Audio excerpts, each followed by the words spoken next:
Welcome to another episode of the Sports Sentiment. I am your host, Nick Urias, and we are back once again talking college basketball. That is right, folks. We're starting to almost ready to flip the calendar to 2026 here as we wrap up 2025 and a pretty fun college basketball slate and just start to the season thus far this year. We've had tons of quality games, a bunch of fun mid-major squads that are emerging that we're most certainly going to talk about. The Mountain West, of course, had a rough start, but I feel like over the past couple weeks kind of really redeemed themselves with some big wins. Now those teams heading into head-to-head conference play, which started up this past weekend. We're going to talk about some top 25 teams, which I feel like we've yet to talk about on this podcast just because we've been so Mountain West heavy. But this podcast today is just going to kind of just be a big picture conversation on just the sport, where these teams align, and, ultimately where the numbers and metrics are at with it. And I'm not a perfect guy to just bring on the pod just to talk about numbers, the quadrant system and everything else in between, because one of the sharpest minds in the game does bracketology for Bracketeer, analysis and breakdowns for the Field of 68.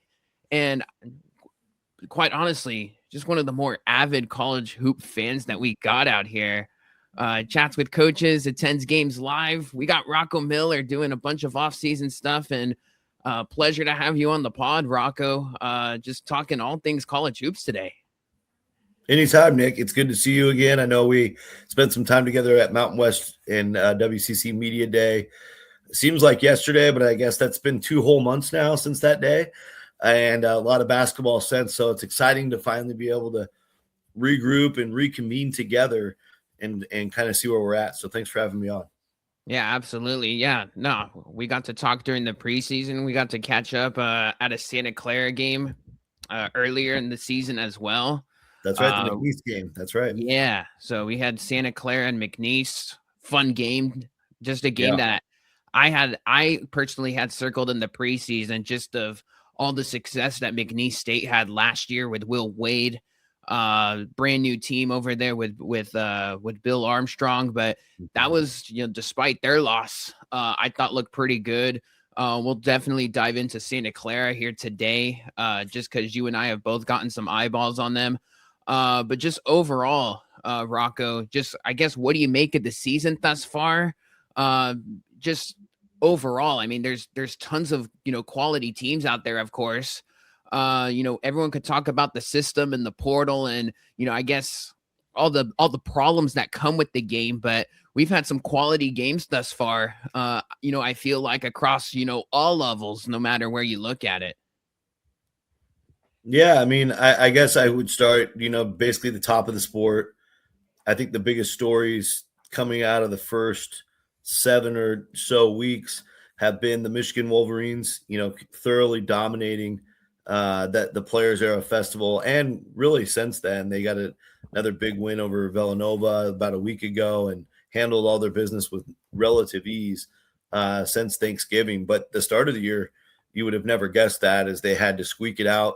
Probably should have lost at TCU, and they had to survive a buzzer beater attempt from Nate Calmese in Wake Forest before that week. So the way they're performing now, though, Michigan clearly a lights out, an unstoppable force in the front court with all the size, led by Yaxel Lendenborg, but obviously Ademara is a matchup nightmare at 7'3", and he's finally developed into just an absolute superpower. We kind of had the inklings when he was at UCLA and so forth that he could become that, but he wasn't. Now he is as a junior. So that's one. And then Arizona, the other one, Koa Pete, a 4-star recruit, built like an absolute brick and a monster and a really good decision maker, which I think moves the needle big time for Arizona. Arizona's been pretty unstoppable. I know, Nick, you covered the Mountain West exclusively, and San Diego State was a team that the conference was dependent on to be a tournament caliber team, at least, if not maybe contending for a top 4 protected seed. Well, those two teams just met, and we could see they were completely on different levels. Arizona's they can win in a variety of ways. San Diego State in that game just recently got the pace they wanted, a really ugly, low-scoring game, but Arizona still beat them by 23. Arizona perfect on the year and certainly has the best resume in the country with the win at UConn, among a bunch of other really good wins, including Florida on opening night. So I think those are probably the two biggest stories. We knew both those teams would be good, but not great, and now they're certainly great at this stage. And then Iowa State you could throw into that mix as well. I think if we had to do a bracket right now, which again I try to wait till January 15th till there's more mature data, we have more situations, we get a couple weeks of league play under our belt. But I think Iowa State, Michigan, and Arizona, all three would be number one seeds right now. That's a pretty big story. And I think also, in my next tier of teams, even though they still are both undefeated, there's emerging stories at both Vanderbilt and Nebraska, two places not used to being at the higher end of college basketball. They're just mainly two programs that love to get their team into the tournament at any cost. And if they get in, it's a great year. Well, this year they're both undefeated. They both have great wins. Vanderbilt, I think, has got staying power. They play at such a demolition pace, rim to rim. They're almost similar to how Gonzaga plays. I keep thinking about that, and every time I see Vanderbilt play, they just destroyed Wake Forest by about 30 a couple nights ago. So I think those are like the big positive stories. I think on the other side of the sport, there's a lot of rosters, and Loyola Chicago is a team I just spent time with Saturday. Of course, now they've broken through with the big win over Santa Clara, and they're 4-9. But not only Loyola Chicago, but the bigger levels with NC State. You saw Will Wade's comments. You see what's going on at Ole Miss with Chris Beard's comments. A lot of these transfer portal heavy teams are full of individuals and guys not really buying into the team concept. And it gets pretty scary for those coaching staffs if they can never get it just the way they want it in terms of team chemistry. You can't really change a person per se, but you can get them, working together and thinking about things. So that at all three of those places, that could still evolve and change. We haven't even touched league play in really any of those leagues, SEC, ACC, or A10. And again, those are just three handpicked examples that I'm aware of. I know this is happening a lot of places to where the kid is just really focused on his own game and whatever pro contract he'll get next or whatever place he portals to next year. Certainly not productive for his current team and certainly not in favor of the head coach. So you saw Chris Beard say things like, I'll just play different guys. I don't care what we're paying them. We saw Will Wade talk about it being like managing a kindergarten. And I heard some choice comments off the record from Drew Valentine, so I guess I'll leave that out. But it's interesting because it's not like a big part of it is how much you can spend and what access to players you have. But the other part is like the continuity is pretty huge, and I think that's why places like Purdue, even Michigan to a degree, and somewhat of Arizona, they didn't have a ton. Yes, they had some imports from overseas and some incoming freshmen, but it wasn't a huge like portal where you have a guy that's been at 3 or 4 Division I schools. So I think that's going to start getting scrutinized more and more in the next set of portal moves next spring. Yeah, that's the danger of the going all out in the portal, right? It could either work your way, like for a team like Michigan, or you get off to a rough start. To a team like NC State, where Will Wade pretty much overhauled everybody. And, there's some other teams in the conversation. Yeah, that Loyola Chicago, team, I've gotten plenty of eyes on them, especially because San Jose State went head to head with them in Palm Desert. And it's crazy to see, just the expectations for that group and just how the stock has plummeted, so much in such an extremely, short span. It's been crazy because, they were in the NIT Final Four, I believe, last year. Like they made a run in that thing. And, they had the quality win at San Jose where it was lit for San Jose standards. They went to, the hilltop, in our neck of the woods with the USF Dons. Like they put themselves a really good run together. And I remember they lost both of their backcourt pieces, and they were starting a freshman, the Love kid, who I think's coming off the bench now.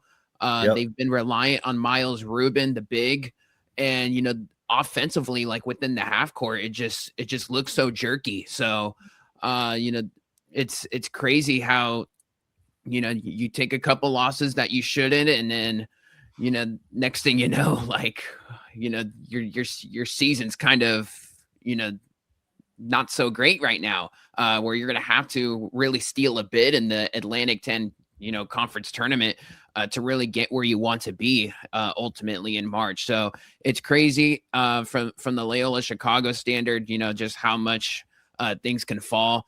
I'm with you on Vanderbilt. Like, they jumped another 2 spots in the AP poll today. They're ranked 11th. I've caught them numerous times. They looked really good in the Battle for Atlantis tournament during Feast Week.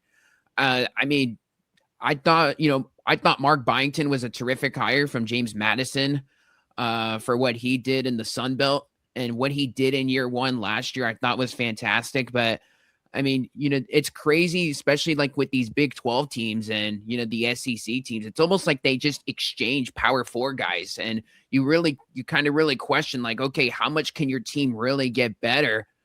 And Vanderbilt is kind of, just really pushed all the right buttons. They've gotten a lot of those older guys to buy in. Duke Miles came from Oklahoma. They've gotten Tyler Tanner another year in the system, and it's like, whoa, this guy's really flashed. They got Frankie Collins coming off the bench, who's kind of just makes all the right passes for them, the all portal guy. So they've looked really sharp on both ends. I'm with you. I think the stock's going to only expand for them. I expect them to only get better. So that's a team that's really flashed for me. Iowa always excites me just because of the whole Ben McCollum story. I know they just jumped into the top 25. They kind of have to win a certain style this year. And we kind of saw, like, okay, maybe versus Michigan State, it's probably not going to work all so well, especially when they make their threes, but they're going to win a lot of games, I feel like. And I think ultimately their resume is going to be sharp enough where they're comfortably in the NCAA tournament field. And then, to me, I always look for Rocco. I don't know about you, but when you kind of get into this portion of the season, you don't want to overreact because, like you said, and I think that's a good thing that you don't make your bracket until mid-January, because you want to see teams in different situations. I want to see them in a true road environment again, in a competitive neutral site field. But to me, the Michigan team is very reminiscent of the Auburn team last year, where you kind of see them, emerge and kind of drill all these teams. We saw them in the Players era. They just I almost just have them penciled in right now as just an automatic second weekend team, just because of all the upside that they have. So that's what's really stood out to me personally amongst the top 25. Very similar to you. But yeah, Vanderbilt, Arizona, and Michigan, are clear teams to me. And you're like, wow, they really look good when you really watch them play on the court. So, yeah, I think the difference with Vanderbilt and Nebraska is, Nebraska has just got a ridiculous amount of good shooters, and so we've seen a couple of times. They almost lost in their championship game to Kansas State, pulled that up by 1 point, had another close call after that, but they remain undefeated. Rink Most is a great passing big that, fortunately for Nebraska, is healthy. And then you combine him with Berkey, the Turkish player who used to play for UCLA, Bernickel. He's improved immensely as well. So Nebraska looks like they certainly have a tournament team again, but you got 20 games of Big Ten play, and it's a brutal league. So I would not be shocked if they finish around middle of the pack. There's still a lot of things they have to prove. They had a great win at Illinois. They held on to win. Got a big lead early in that game because of a bunch of threes they hit early, and then had to hang on for dear life at the end. But that's the kind of win where it's going to age for a very long time. Illinois is not going anywhere as a contender. And so that's huge for Nebraska. I just don't think they can get to like Vanderbilt's gear if you're trying to compare the two. Vanderbilt's just got a different gear. They can score at all three levels. They've got weapons all over the floor, and you have to really guard 1 through 5. I think with Nebraska, you can pick and gamble on some different matchups, and certain nights you might get away with it. We'll see how that plays out over time, but that's kind of how I see them so far. And they've also got to break their reputation as just a home court hero. Now they've got a great first road win under their belt with the Illinois win, but for them to sustain that, it's going to require like high level shooting and taking care of the basketball. We'll see if they can do it. But otherwise, yeah, I think that top tier of college basketball is still 7 deep. You could throw Vanderbilt as the 8th team if you want, but I think those 7 are Arizona, Iowa State, Michigan, and UConn would probably be 1 seeds right now. And then I would go Duke, Gonzaga, Purdue, and then you could throw in Vanderbilt. So I think that would be the top 2 seeds across the bracket right now. Again, long way to go. Lots to figure out. Houston's not going anywhere either. They just got a big win over Arkansas. They just don't have the resume quite yet. They're ranked 14th in resume strength. That's only going to improve. You know, Houston's got a lot of teams' numbers in the Big 12. And there's the top of the Big 12, I think, is another big story with 6 really, really dominant type teams. Obviously, we've covered Iowa State and Arizona, but Houston belongs in that group. BYU has played tremendous since that big comeback to beat Clemson in the Jimmy V. We just saw Texas Tech beat Duke, so they're clearly back to where we thought they would be. Obviously, playing without Luke Bumgoye, I don't want to mispronounce that, for the rest of the way is going to be tough, and they're thin, but Lawan Watts has just blown up, transfer from Washington State, and we know JT Toppin and Christian Anderson are absolute All-American level players.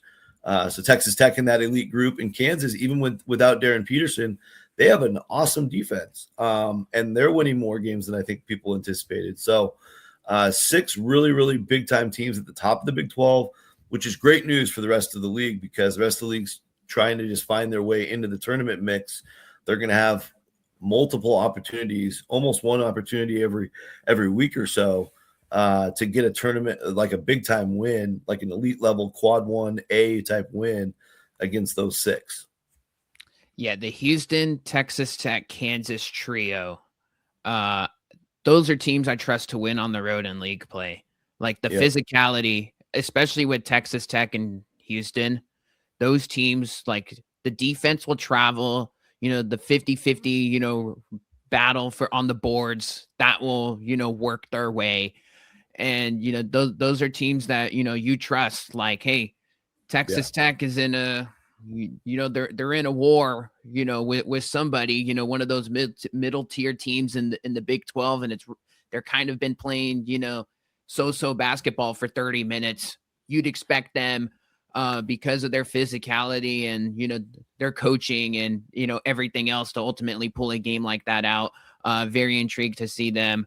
I want to dive into a couple mid-majors that have kind of just really sparked here, in the early going this season. To me, the big one has been the Tulsa Golden Hurricane. I really love this team. I've caught them a couple of times. We're recording this on a Monday late morning. They got the Denver Pioneers on deck later today, in a couple of hours. But this Tulsa team, 11-1, they got a strong win versus Rhode Island. They won at Western Kentucky on a buzzer beater, which I think will go down as a, underrated and undervalued win as the season goes on. I saw them versus San Jose State. They smashed them by 30. They got tons of quality wins, I feel like, at the mid-major level. But when you watch them play, the Northern Iowa game is going to one that sticks out as well. I love this team. Just because of how deep they are. Eric Konkel's done a terrific job thus far. I think they're a player in the American.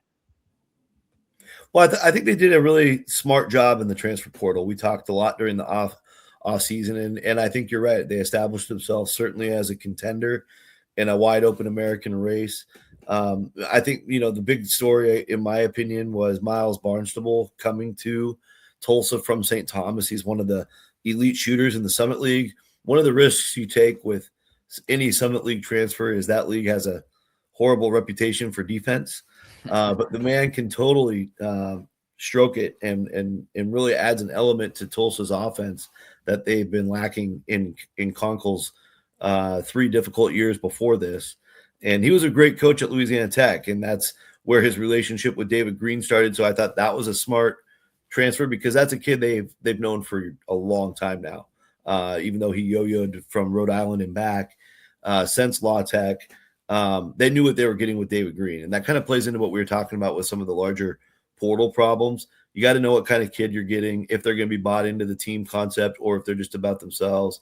And I think with Green and Barnstable for sure, they hit home runs in that area. Those guys are guys that want to win. And then anytime you get a guy from Troy's program, you're definitely getting a team player. And that's what they got with Miles Rigsby. And he is bringing probably their best defender.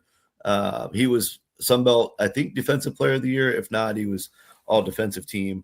And so those 3 alone, like really, really upgraded the overall Tulsa opportunity to be good and win a lot of games.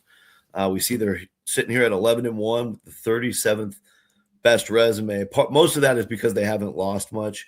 I do think their schedule could have been a little harder, but again, going on the road to Western Kentucky is not an easy game to take on.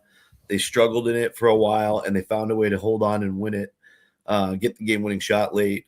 So, yeah, I like a lot of those pieces there at Tulsa. I think the overall American Conference, like I said, it's wide open because Memphis has a Hercules schedule, and they get up for all those games, and they still were only able to go 4-7. We saw them give Vanderbilt a really good game last Wednesday and lose in overtime. That would have maybe sparked Memphis in the right direction. And then they lost another tough one to Mississippi State on Saturday. But they did beat Baylor. They did beat San Francisco. So they've got a couple good ones mixed in. They haven't won a game away from home yet. And they're still Memphis. I just think they're types of guys on that team. I don't know how they're going to be in league play because Memphis' reputation is to take nights off in league play. We've seen it every year under Penny where there's just a game or two in each month, January and February, where they typically just get beat at home by like Rice or something, or lose to UTSA. So I feel like that's probably coming anyway. But maybe all these losses gets Memphis more focused. It's just it's a hard league to navigate because you travel in an unconventional way, multiple different geographical parts of the country incorporated in that conference. And so you're naturally going to have nights off because of that. And then you've got pretty high-level skill teams as well. Like South Florida has an argument to be the most skilled team. I was at their game when they played Coppin State, so didn't learn a lot about them in close games. They won by 50, but they clearly have ridiculous high major athletes at South Florida. They did beat Utah State, probably the favorite in the Mountain West right now. So South Florida is certainly a team to watch with Tulsa and Memphis. And then I think, teams like UAB, like North Texas, very scrappy, very well coached. UAB's got the reputation. I think they've been to 4 straight American Conference championship games. So they're going to be there in the end, regardless of where they finish in the standings. I think Wichita State has a different gear when they're locked in. Beating Northern Iowa on the road was really impressive. Unfortunately, they went 0-3 in the Atlantis, but they played St. Mary's really tough, lost by 5, lost by 6 to Colorado State, and by 5 to WKU. So they're competitive for sure. And then I think you also have to look at possibly Florida Atlantic. Like I know I had a chance to meet with them when they were in town the other day. We met at the team hotel, known those guys a long time, and they like where their athleticism is. They just got to dial it in defensively. Took a 13-point loss to St. Mary's that night, but they don't really have a bad loss. Like their losses are George Mason, St. Bonnie's, and Liberty, all quality programs. So we'll see if FAU can keep getting better. But that just shows there's like 6 or 7 teams that theoretically could be right there at the top of this league.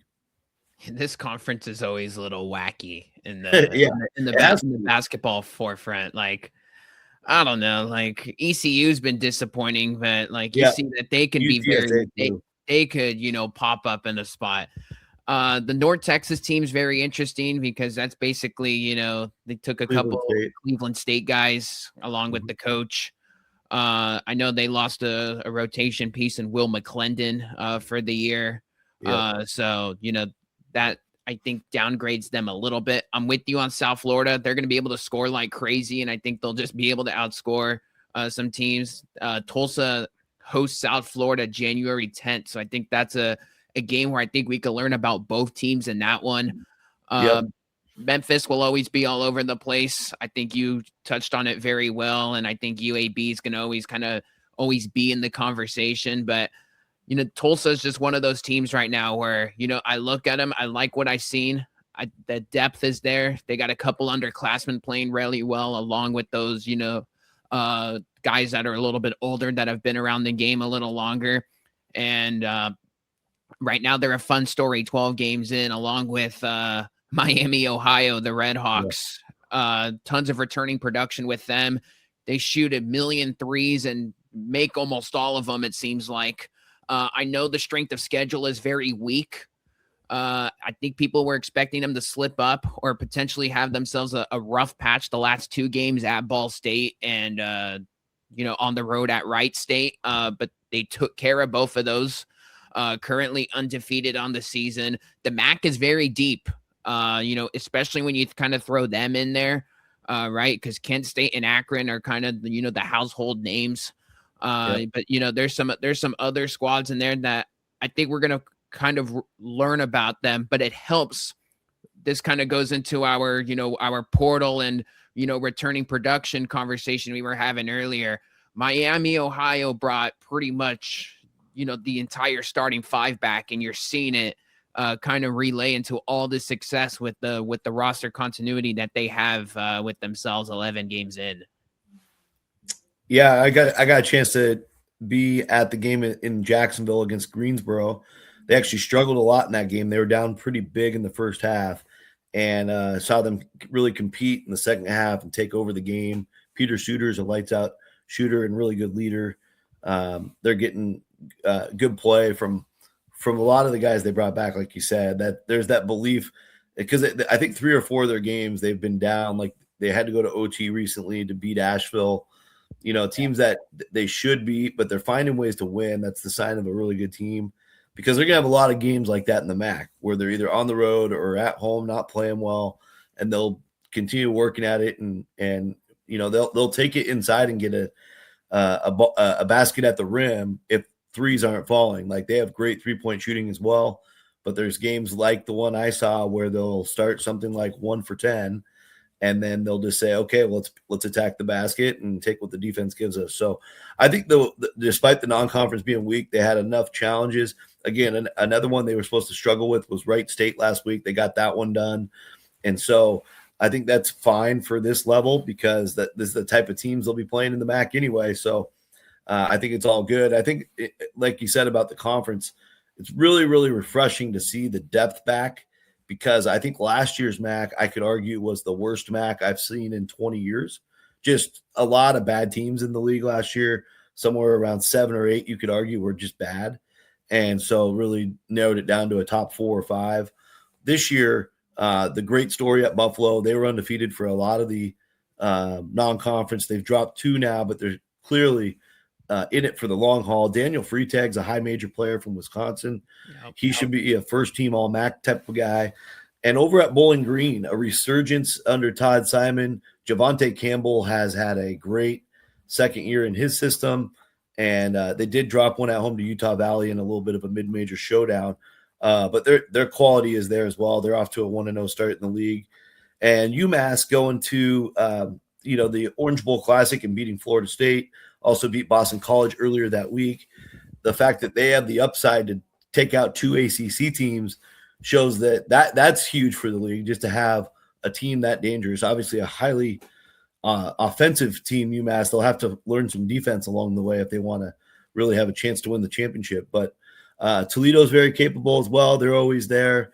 And so that gives you 7 or 8 suddenly that you can say are very quality. Eastern Michigan as well got off to a pretty good start, beat Cincinnati at one point, and they beat Oakland. So I'm very encouraged by the meat of the league. Yeah, I think it'll be a fun watch. Obviously when you throw Kent and Akron and Miami, Ohio. Yep. The They're always Buffalo. Buffalo's kind of in the same boat with Miami. Like, okay, where are we really at with these teams based on the strength of schedules, right? And I think we'll kind of know when they're kind of in a little bit more of the tighter spots on the road. You mentioned Bowling Green. It made me go back to the Tulsa team. The one Tulsa loss was a 1-point loss at K-State, which is kind of crazy. They should have won that. They should have won that game. Won. I watched it. They had like a 3-possession lead late. Yeah, it was crazy. Yep, squandered it. Hopefully, a good lesson learned though. Yeah, exactly. And that's why you play those games. Speaking of a team that has gotten some awesome wins on the road, UT Martin, Jeremy Schulman, year 2 out there in Martin, Tennessee. This guy was like a junior college, like, just awesome success story. I think it was like East Florida State College, out there. He was there for over a decade, like won like over 70% of his games in that 10-year span. Goes over to, Martin, Tennessee. Last year was a struggle for him. But there were some spots where you kind of, okay, like you see, like it's year 1, it's a rebuilding team. And then, he goes out in year 2, wins at UNLV, wins at Bradley. Through the first 2 weeks, everyone's like, who is this team and what are they about? It's basically an all-European team. They kind of play a little, I guess, different style, right? Like they got, just a bunch of these, big, bulky dudes, around like the 6'8" size. And, some of them can shoot the 3. Athleticism isn't tremendous, but, they have their own style and, it's translated. I know the OVC isn't great top to bottom conference, but this team has a chance to, if they win the league, potentially be, that nasty 13, 14 seed in the NCAA tournament that no one really wants to see. Yeah, I mean, it was an exciting start to the season, of course, with the UNLV and Bradley victories were totally out of nowhere. 13 foreign players, which is an NCAA most, I think, ever, because last year's team for UT Martin had 12, and they led the NCAA last year in that category. But give Coach Schulman a ton of credit finding these guys from all over the earth to just, bring them to Martin, Tennessee, a place probably nobody on that roster had ever heard of until Schulman called them or somebody on the staff did. And so the interesting thing from a stylistic point of view is they are a very, very 3-point heavy team, firing left and right, top 25 in the country in attempts. And you can see in their losses, the Tennessee State, they go 4 for 19. Southern Illinois lost 8 for 32. Southern Miss lost 7 for 21. They even hit 11 in that Florida State game, but it just wasn't enough because Florida State plays a similar style. I think the concern for UT Martin is the defense. Like you said, a lot of good-sized bodies in that 6'6" to 6'8" range, but there's just not been a great commitment to the defensive end in certain games, I guess you could say. Not all games. I mean, they hold up okay, like overall for the season. But I did notice in that loss to Tennessee State, they just really couldn't get stops when they needed to. That was their conference opening loss, but a nice bounce back win in game 2 of league play against Tennessee Tech. Just completely torched them 86 to 62. And in that game, they did hit 13 threes. So again, if they're going to shoot like that against most of the OVC, they're going to be fine. Now we have a lot of these teams are still evolving, UT Martin included. Tennessee State's got that toughness mentality with Nolan Smith leading that team there. I think one of the other big stories quietly so far is Lindenwood, who I did a feature on the 6 schools that are suddenly eligible for the NCAA tournament this year. A new rule passed where you only have to spend 3 years transitioning from the move up from D2. They were one of the 6. So this is the first year Lindenwood is eligible. Nobody's really ever talked about Lindenwood because they've been awful. But now this team is playing like a really good brand of defense. They play super fast and good rim protection. They got speaking of continuity with Jadis Jones coming back and Milos Nenadic, a 6'10", 240-pounder. is one of the biggest forces in the Ohio Valley. And some other good pieces there as well. With Futrell was a guy that we thought in the halfway through the summer was going to be moving on. He got an extra year of eligibility with a waiver, and that helped the Lions a lot. And you can see right now, if you just go to the OVC page in KenPom, Lindenwood's the third highest team in the conference behind UT Martin and SEMO. So I think they're going to have some staying power in the race, off to a good 2-0 start. Yeah, interesting. Didn't think of the Lindenwood group. Yeah, they're sneaky. Nobody's talking about them yet. So yeah, I like it. You're ahead of the curve early. Yes, nice. That's what we like to hear. So yeah, obviously the UT Martin team might be the one that everybody's kind of jumping on early, but wow, you did a good breakdown there with that squad. We mentioned them earlier, but McNeese 10-2. I just like the upside of the team. They're just how they play, how deep they are. Their NBA guy who I think everybody likes is, like coming off the bench for them. Yeah, like it's crazy. Like the fact that, because they're another one of those teams, like they kind of dived into the American, kind of side with the portal. Like they brought in DJ Richards from UTSA and Tayshawn Archie from Tulsa. And that's another one that's kind of really, worked out. I know the loss at Santa Clara and at Incarnate Word, but they're the clear front runner, in that conference in the Southland. And if they just get in, they're gonna be a pain in the neck for whoever they draw in March. So that's why I had them, just kind of on my list, just because I like the upside. The team's gonna only get better, and their wins are actually pretty good. I know they were on the MTE when they beat Middle Tennessee and some other teams as well. Like they've beaten some quality groups thus far through 12 games. Yeah, I mean, Gary Dual, first of all, as a player in the Southland, is kind of funny because he's clearly just a monster beast, should be a high major player, and it's a matchup nightmare for kind of anybody at this level in this league. So you start there, but for just schematics. But Larry Johnson, he was too good off the bench apparently, because he's now started 4 games in a row and he's getting above 30 minutes a night. And he's already the second best player in the conference. He's such a good finisher. Like he just doesn't miss a lot of shots, period. And he's extremely bouncy and athletic. I think the one thing you give up with Larry is they're still trying to get him, grounded offensively, defensively. Been a little bit of a target for opposing offenses, but otherwise, I mean, the talent is through the roof. He could be one and done. He might not even mess with the portal, might just go straight to the draft.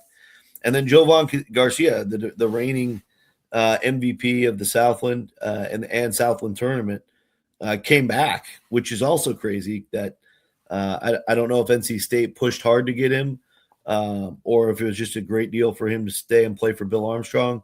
But that's a huge returnee.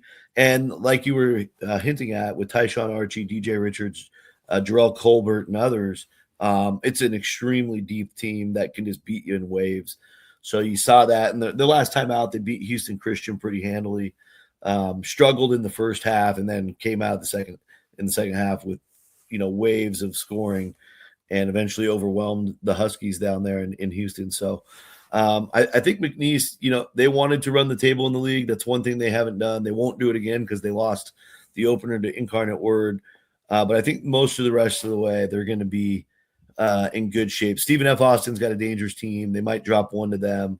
Obviously, Incarnate Word's very competitive, and they're invested. New Orleans has a sexy upside team, and Lamar and Texas A&M Corpus Christi, I think, are also teams to watch. But this McNeese team is head and shoulders above the rest. And here's the kicker, Nick. They get to play the conference tournament at home, so good luck beating them in their building. Yeah, good luck. That's going to be pretty difficult. Yes. Yeah. So, but overall, you just really like their team. They just don't. Yeah, I do. They're just not a Southland team when you kind of go up and down the roster to me. Level, sadly. I'm sorry. Can you say that again? No, just top to bottom with their roster, they're heads and shoulders above the Southland Conference. Yep. I mean, the fact that they beat George Washington, Murray State, and Middle Tennessee in 3 straight days down in the Cayman Islands tells you everything you need to know. The quality and the depth, they're just at a different level. They're operating like a high major, basically. And that's dangerous for the NCAA tournament, as we saw last year. I don't think they've dropped off much at all. Right now they're 65th. So that's about exactly where they entered the NCAA tournament at last year. So they're right where they were.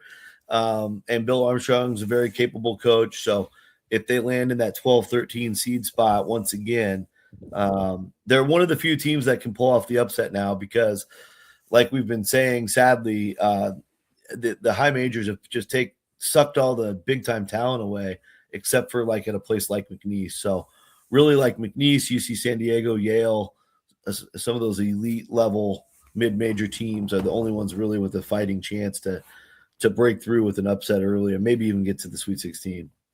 Yeah, no, it's crazy how the game has changed. You really almost have to go into like a St. Peter's type story where the team just goes absolutely nuclear, and turns into like one of those stories, for them to ultimately, get to a second weekend. But yeah, I'm with you there. As far as the Mountain West is concerned, we touch about it a lot. The league was not great early, but when you go 2-0 versus VCU, with Utah State and New Mexico getting big wins, New Mexico's got a 25+ point victory against Santa Clara, which I think is going to only age better as the season goes on. New Mexico's got a win over Mississippi State. Colorado State beat Colorado. Boise gets their annual win against St. Mary's. Nevada's got a strong win over, San Francisco. They got the silly losses, right? Because Colorado State lost to Denver. Grand Canyon lost to Youngstown State. San Diego State lost at home to Troy. UNLV with all of their silly losses. I guess just what are your thoughts and feel on, first and foremost here with San Diego State? Because when we were at Media Day, the praise was so high, and Dutcher and everybody just amongst the media was thinking this is penciled in a Sweet 16 team just because of the returning production and the defense and with their additions and how looked it good, just how good it looked on paper. I'm not sold on the team right now. Just based on what we've seen throughout non-conference, they've been very sleepy in the first half in a lot of their games this year.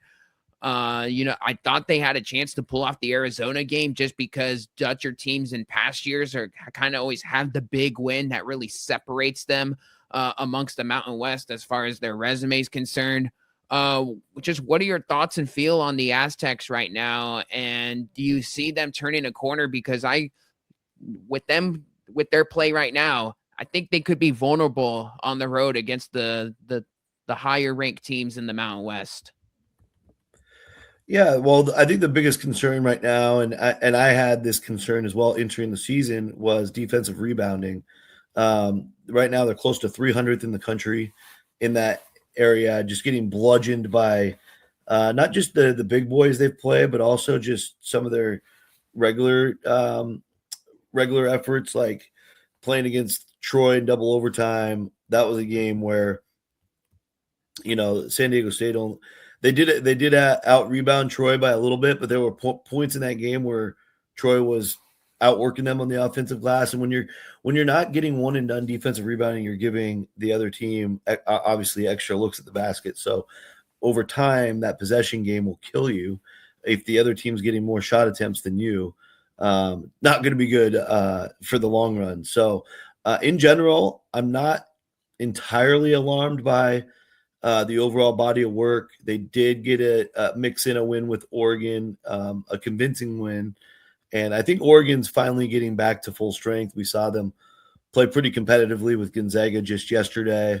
And I think Oregon will knock some teams off in the Big Ten. So that should be good for their resume. Obviously, Utah Valley is a team that's continuing to get better, and they're playing like a top 80, 90-ish team. So they got a couple of decent wins. The losses aren't horrible except for Troy. Obviously, you have to own that loss. Michigan, of course, losing by 40 and Arizona losing by 23 leaves a bad taste in the mouth because that was just a complete domination in both examples. But you could argue those are the two best teams in the country. So, again, you can't be overly hard on yourself about that. Now, I think what happens going forward, they do have to clean up the defensive rebound. I think that's the biggest key. Magoon-Gwath has barely been above 100 offensive production. He's been a great shot blocker, of course, but still struggles to rebound consistently. A lot of it falls on him on the defensive end. And then I also think, it's been a little surprising that BJ Davis has been their only real consistent scorer. Like, I love BJ's game.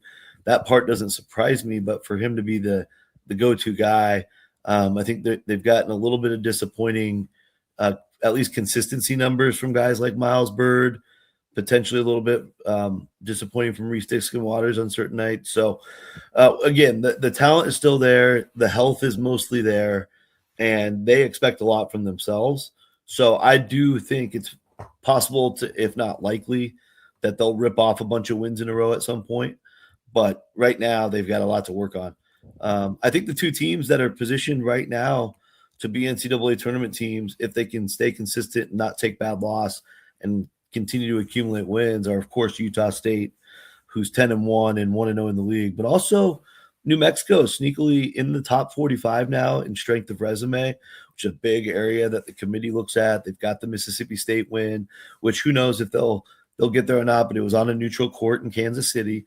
The True Road VCU game looks really nice because VCU is the kind of team that even if they don't have a at-large resume themselves, they blow a lot of teams out. So they have a top 40 or so net right now, and that road win is very impressive, very tough building to win in. And clearly New Mexico's a team full of all brand new faces under Eric Olin, and all they've done is gotten better throughout the season. And they're getting great. They just took down our local San Jose State Spartans pretty convincingly. But in the performance, you just saw like great efforts from, Milos Vincentich came off the bench to score 19. Jake Hall's a freshman that everybody's fallen in love with his shooting ability. He had 18, and Antonio Chol's a high major player. Dayton Albury, we know very well, can run the show. He's really bought in.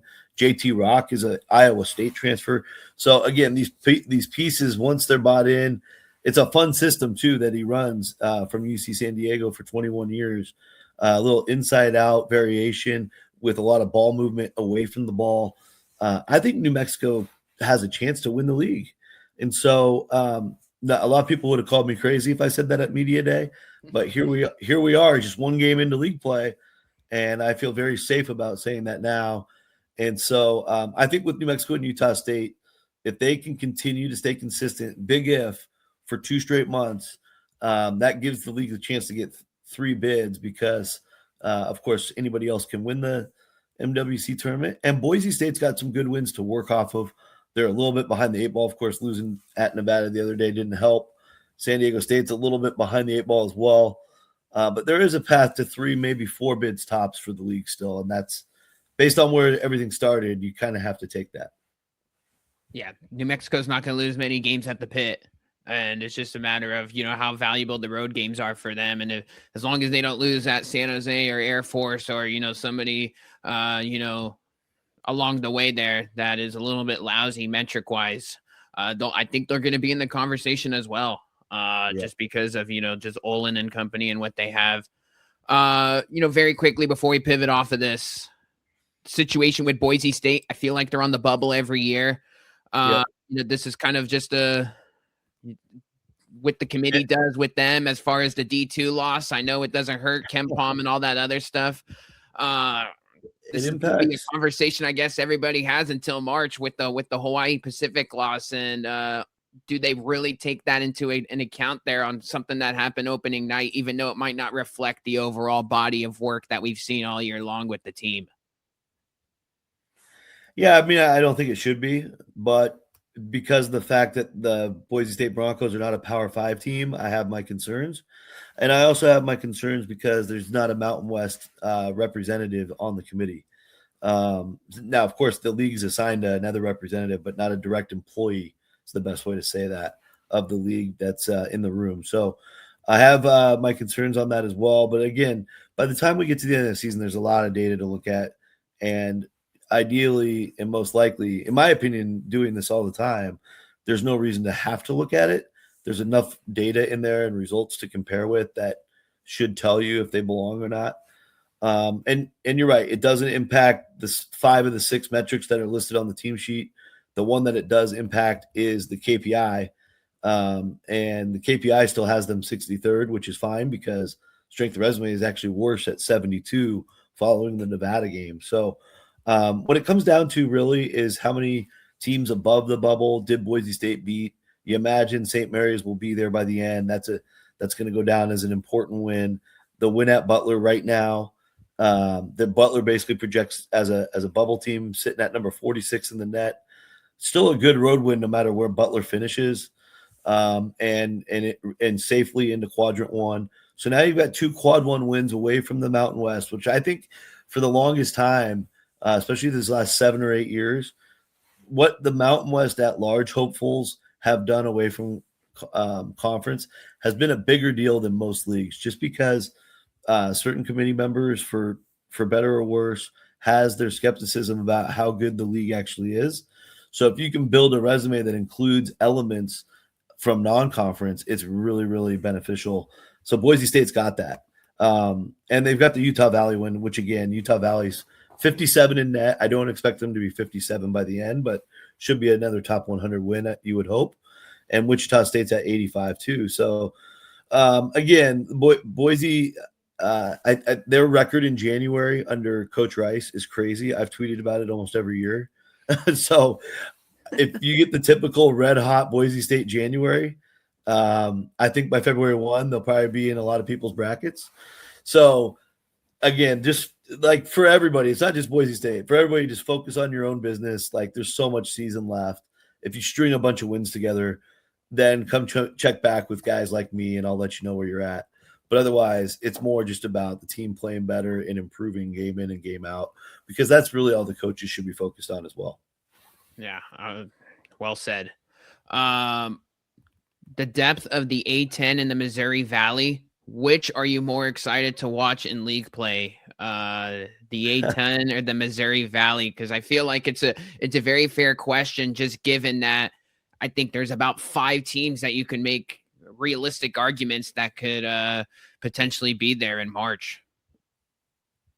Well, there's reasons to be excited about both. One, the Valley is the Valley. I love the Valley. It's always great competition. We just got a nice taste of 2 league games. I was dialed in for that triple overtime opener between Bradley and Indiana State. Amazing things happen in that league night in and night out. So you should always watch the Valley, period. The bottom line, though, is they pretty much do not have a at-large contender. Murray State's playing extremely well, but they do have the 3 losses. They didn't get the big-time wins that would have moved the needle. Akron's a nice win on a neutral court. They lost at SMU. That was their big chance. And then losing to McNeese and Middle. I'm sorry, the George Washington win's pretty good too, but McNeese and Middle, probably too much to hope for. Murray would have to near run the table in the league, as would anybody else. Belmont at 12-1 certainly has the record and the mojo. I'm just trying to find real quick where they're at in the strength of resume. I thought I just had them, but we'll come back to that. Anyway, but right now, Belmont, their best win, they don't have a top 100 win, and they had Richmond come and beat them at home. So road UC Irvine, tough place to win, dominated that game, very impressive. Road Charleston, banged up Charleston team, unfortunately, doesn't come through as a big-time win at this point. And then their next best win is just a neutral Toledo win. So as well as Belmont's playing, as good as they look, they're really going to have to prove it in Valley play. Now, maybe if we get to February and they're still somewhere around 20-2, then I think we really do have to take them pretty seriously.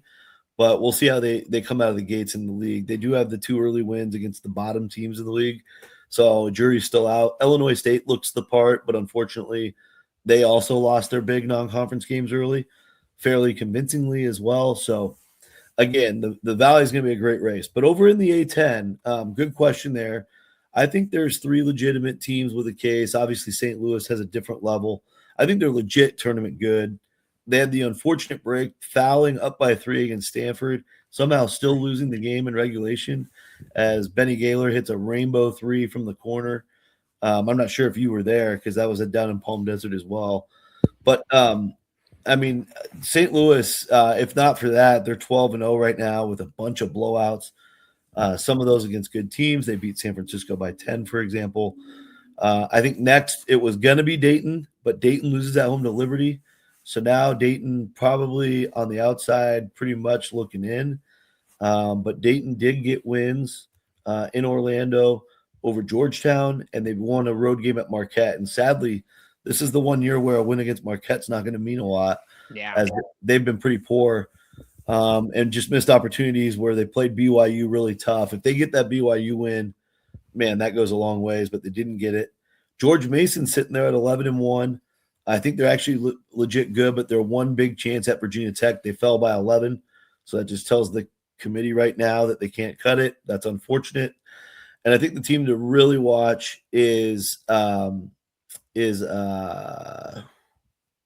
St. Bonaventure, because at 11-2, they did lose to North Carolina and they had the tough loss to Ohio, but I think I don't know, they've looked pretty good. They were one at Buffalo, one at FAU. At least those are some juicy type road wins. Bradley neutral court win certainly doesn't hurt. Let's just take a look real quick at where the A10 is overall from a resume standpoint. I do have that now. George Mason at 54. So about 10 spots away. Just going to have to get there with a big accumulation of victories. Get up to like 27 wins or so. It's possible. VCU at 78, Dayton at 76, and St. Bonnie's at 66. So it's just another one of those years where A10 just didn't. They were looking good for so long, and then these late losses, just Dayton losing at home to Liberty really hurt. George Mason's loss in Cleveland, that really hurt. And Davidson was sitting pretty for a little bit, and then they lose at home to Temple. George Washington's got the talent, but didn't get the wins. So it's St. Louis and George Mason are bust, it appears. Yeah, and we've came out. We've heard George Washington's coach, along with Illinois State's coach, just over kind of like the past couple of weeks, kind of just address the media. Just about the scheduling and how it's been so difficult, for them to kind of get games at home, and they got to go play like these neutral games, even though they're in, 5 miles away from, the Power 4 school, and then, you get losses like the way that they do. It's just a brutal spot for those, for those teams that have talent. It's just nobody wants those Power 4 teams don't want to play them. Because more likely than not, they might lose those games in a true road setting, and especially in those A10 environments, where, they actually get lit over there. So it's a tough spot for those teams right now in the sport. It's, I don't know how we ultimately, get there and resolve it. It's a tricky spot right now within the game, for those teams that have the talent, but ultimately, they're just in a tough spot. They're kind of right in the middle right now, where you could get the decisive wins by 30 against the subpar teams, but it really won't do too much for your at-large resume. Rocco, before we round things out, we're West Coast guys here. WCC, I have to say the middle of the WCC I feel like is much improved this year. I know USF is not the same as they were last year in the past couple of years. I think the Malik Thomas departure has hurt them a ton this year, but I like what I saw from Santa Clara, minus the Loyola Chicago loss when I saw them in person twice. Loyola Marymount is turning into a really fun story right now with former San Jose State Spartan MJ Amy. Seattle U, the addition there with their big win versus Washington, and their, coming over from into the WCC. Pacific is all of a sudden racking up wins. Is the middle better this year? And does that just ultimately bolster the league for teams like Gonzaga and St. Mary's? And because we know how this league works, when it gets into tournament play, the tournament format is set up for Gonzaga and St. Mary's to get onto a collision course into the championship game. Is there any hope that we get one of these middle teams in a potential semifinal or championship game when it's all said and done here come March timeframe? I definitely think there's hope. But I would say that the percentages, if you ask me to put a percentage on it, are still extremely high.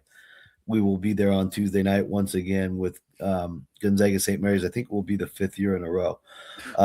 But I think there's hope because, Santa Clara is in a weird spot. They started the year on fire, like when we saw them play McNeese, for example, with, newfound, like it looked like the deepest Santa Clara team I've seen.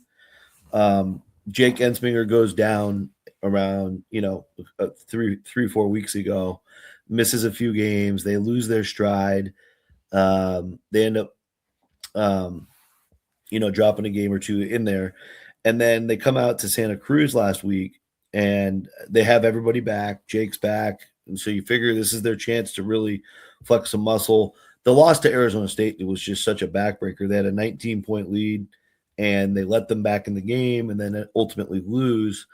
And I think the morale has been weird since then, just as a team. Not that any one individual has done anything or there's any story to share. It's just more like kind of my observations.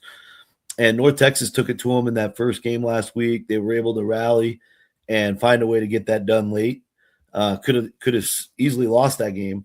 And then the Loyola game played out a little bit similarly, except for Loyola actually had an even bigger lead for a lot of the first half and found themselves against Santa Clara. So very interesting week for them. Of course, taking the horrible loss they couldn't take to a 300 ranked team probably torpedoes their resume unless they get multiple wins against the Gonzaga St. Mary's combo, which they've done before. But there's typically another slip up coming somewhere else, like a home loss to San Diego or Portland or something. So I think that's where Santa Clara is at. I also, but I think in a WCC tournament setting, they could get, if they're just playing their best ball, they're obviously dangerous. I think the Seattle University team is dangerous as well. I was on the call for their tournament in Las Vegas against both Texas State, who they beat pretty convincingly, and then they lost the championship in a narrow one to UC Santa Barbara, and then watched the entire game when they beat Washington just their last time out. But I think there's a lot of talent on the team. Jun-Suk Yo was on the Korean national team. He's extremely skilled. But I think the backcourt is just really, really solid with all the experience with Braden Maldonado and Malik Arrington. Those two guys have been roommates now for 2 years. They love Seattle summers. They've spent so much time together, and you can tell the chemistry is really there. Huron Dan is a beast when you get stuff out of him. But Austin Maurer, the Grand Canyon transfer, he looks like he's pretty raw still, but he's been really productive. He actually led the team in scoring against UW with 19 points and held up really well against a Big Ten team. I think that's really encouraging. And then I think the guy that's kind of unsung and a lot of people don't know about him is Will Heimbrodt. He is a sneaky good shot blocker at 6'7", very athletic, very valuable in the pick and roll game. He's usually the guy moving without the ball, and he can kill you on the roll if you don't cover him. Really, really good two-way player is Heimbrodt. So I think Seattle U's like first 6 or 7 guys are awesome. Where they've ran into trouble in my observation is when they get into their bench a little deeper. So I'm curious to see if Chris Victor will kind of shorten that up more and more as we get into the league play. Because Seattle U, the league did them no favors. They dealt them a pretty tough start to the year. Now, it's getting a little easier by the minute because now San Francisco and Washington State at home, they're actually picked to win those games. It looked like a pretty daunting start, but now and they'll be hyped up for Washington State. That's an opportunity they don't ever get to play the Cougars in state, have a ton of Cougar fans at the game at Climate Pledge. That'll be fun. But then they go to Gonzaga, St. Mary's, Oregon State, all 3 in a row. That's going to be the test of all tests. And and then they got to play Gonzaga again right after that in mid-January. So they're going to be done with Gonzaga by January 17th. So I think it's going to be really important for them to weather those first 6 or so league games. They do get a San Diego home game mixed in. I think that will help because I think down the stretch their schedule gets much lighter, and they could be a real factor for the race for maybe even third place. Yeah, very intrigued by a bunch of those teams just to see how it plays out. I think there's an opportunity when Gonzaga hits the road, or St. Mary's, one of those two, where they can ultimately slip up. I mean, Santa Clara will be lit for both of those games. When San Francisco plays St. Mary's, that's kind of turned into a dogfight, especially on the hilltop. LMU is more than capable, so I'm very just intrigued to watch those games in the WCC on those Thursday nights where it's OVC, WCC night, and sprinkled in with a couple of those games. But Rocco, always appreciate the time. Just before we officially get out of here, just what presents just so much excitement here as we get into league play? What are you most looking forward to? Now we got the Christmas break, and then we're gonna just hit the ground running here when we turn the calendar to 2026. Just across the sport here. What excites you the most for just what we have ahead? Well, right now I've got St. Mary's, Northern Iowa tonight, so that's the most exciting for me. Be heading out there this evening. Good chance to see the Panthers up close. St. Mary's didn't get it done all the way in non-conference themselves, so they got to have a pretty dominant WCC run, as we've almost kind of taken for granted. I think if they do that, they'll be fine because their performance numbers are still very strong. 24th in the net, for example, as we speak. But I think overall, I'm looking forward to seeing what happens in a lot of these in-between leagues. I think the SEC right now, if I had to guess, and I was going through this last night, the SEC, the Big 10, and the Big 12 all kind of average out about 9 bids each, which is interesting because it was a little bit more lopsided last year, obviously, with SEC getting 14. And then Big 12, I think, only got 8. Big 10 was closer to 9, I think they got. So now we've got all those leagues kind of even in terms of bid allocation. Now it could swing over the next few weeks or even next couple months to where one league gets 11 or 12 and another league goes down to 8 or 7. But that leaves with the bracket math, that's 24 at-large spots out of the 27. And the bracket math would tell us there's still 13 more spots to get. So Big East probably somewhere average out about 4 bids right now. The ACC is probably the most interesting league, and that's probably the only league we didn't talk about on the show. And it's really interesting because we have Cal and Stanford here, who are both kind of in the mix still. Yeah. And so I'll probably be at more of those games this year than usual. Cal sitting at 12-1, Stanford at 10-2. Stanford off of an excellent win over Colorado and Phoenix, really helped boost their resume. In fact, their only 2 losses are Seattle U and UNLV at home. I was at the UNLV game, but they do have the St. Louis win, and they have a nice win over Minnesota, plus the Colorado win now too. So interesting case study. Cal didn't really play anybody, but they got the win over UCLA, which is going to carry their resume pretty big for a while.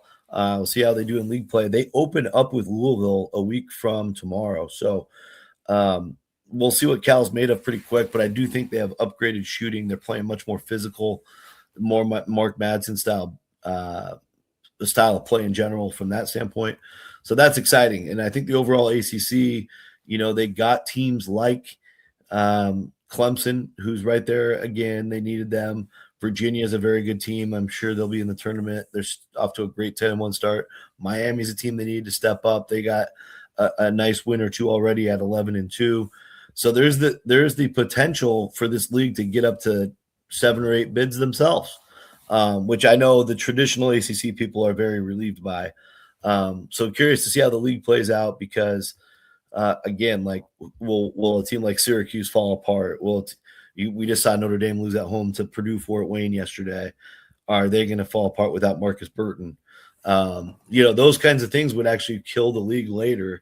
if those teams slip into the 150 to 200 range, which we've seen before. We saw how bad Miami got, for example, last year.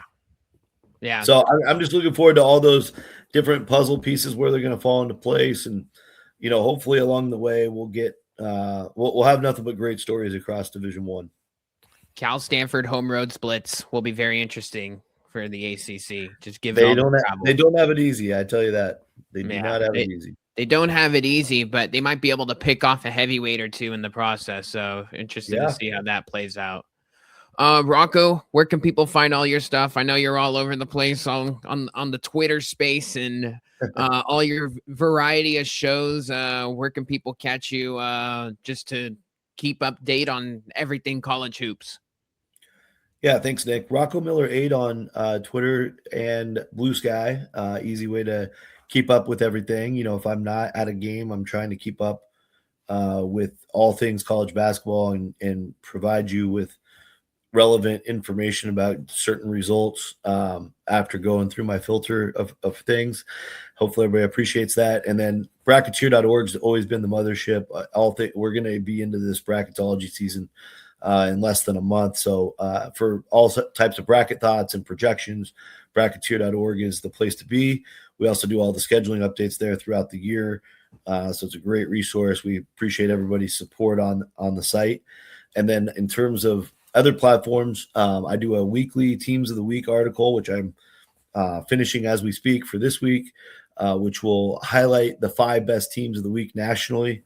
And it will also highlight a team of the week from every single conference. So it's a great way for you to keep up with all levels of Division I and the best stories going out there.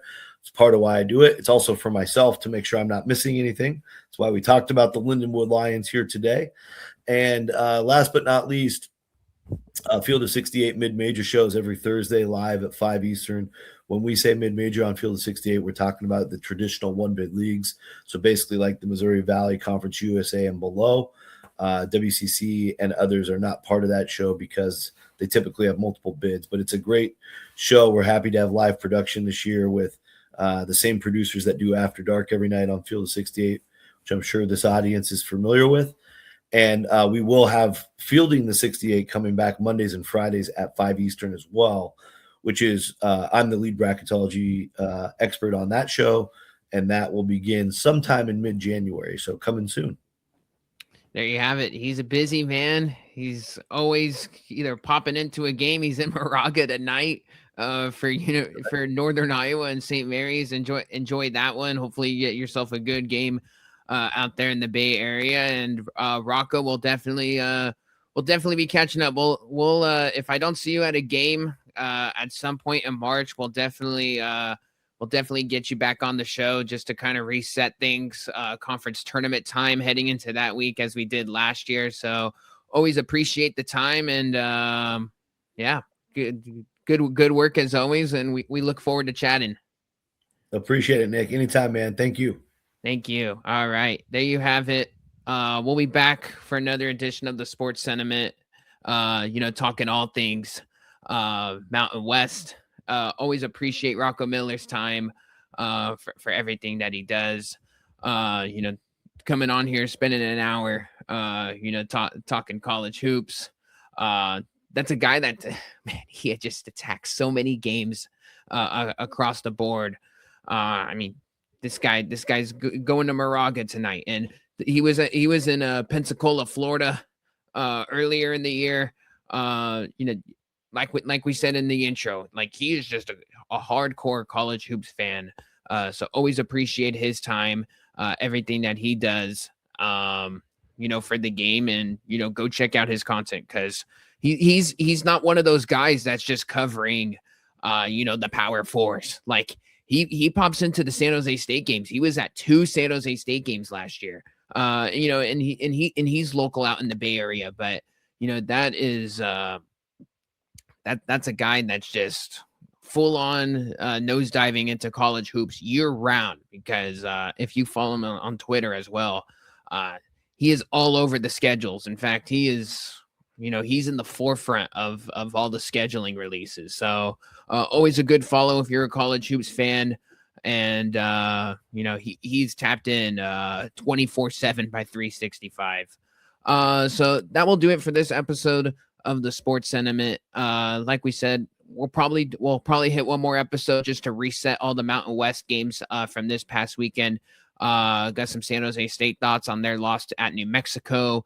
We'll talk about Nevada's big win over Boise, Utah State smashing Colorado State by 40. What's going good for the Aggies, and how bad was the loss for the CSU Rams? Grand Canyon getting it done in Wyoming. San Diego State's missed opportunity at Arizona. So we'll kind of reset things, talk about that a little bit later in the week. Happy holidays to all of those, to everybody. Enjoy the break from the games and the time off. And we'll kind of go back and reset everything after the break from a college hoop standpoint, because when we hit right around New Year's Eve, that's when everything's going to start.